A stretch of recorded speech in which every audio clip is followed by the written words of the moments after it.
Hero Alam ছিলেন কি? এই হিরো আলমের বাবা মারা গিয়েছে গতকাল দেখলাম।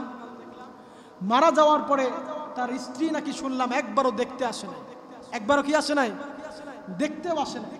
তো বেচারা কষ্ট পেয়েছে, দুঃখ পেয়েছে। সেই স্ত্রী একটা বারের জন্য দেখতে আসে নাই।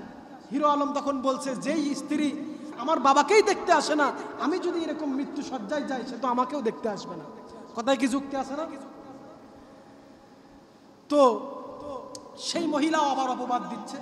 জাগ্গা, এখনকার নারীদের মধ্যে একটা ট্রেডিশন আছে, তারা বলে, কিছু কিছু আলেমরা ফতোয়া দিয়েছে যে মা বাবার খেদমত না করলে কেউ বাধ্য না, কোনো নারী কোনো পুত্রবধূ মা বাবার খেদমত করার জন্য বাধ্য না।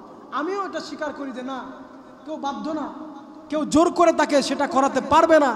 কিন্তু আপনার স্বামীর হুকুম মানা যে ফরজ, এটা কি আপনি জানেন? আপনার স্বামী যদি বলে যে আমার বাবা মায়ের খেদমত করতে হবে, তাহলে স্বামী হুকুম করলো না? স্বামীর হুকুম মানা কি? তাহলে তখন কি আপনি বলতে পারবেন যে না, হাদিসে তো আছে মা বাবার শ্বশুর শাশুড়ির খেদমত না করলেও কোনো সমস্যা নাই? কিন্তু আপনার স্বামীর হুকুম যদি আপনি না মানেন, তাহলে আপনি কি করলেন? ফরজ তরক করলেন। আপনি গুনাহগার হবেন না? সেটা আপনার জন্য মানা ফরজ।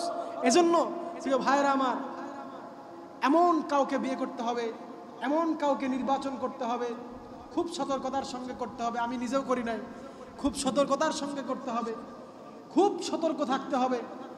যারা এরকম পারিবারিক অবস্থার মধ্যে আছেন, যাদের স্ত্রীরা শ্বশুর শাশুড়ির খেদমত করে না, তাদেরকে সুন্দর করে বুঝায় বলবেন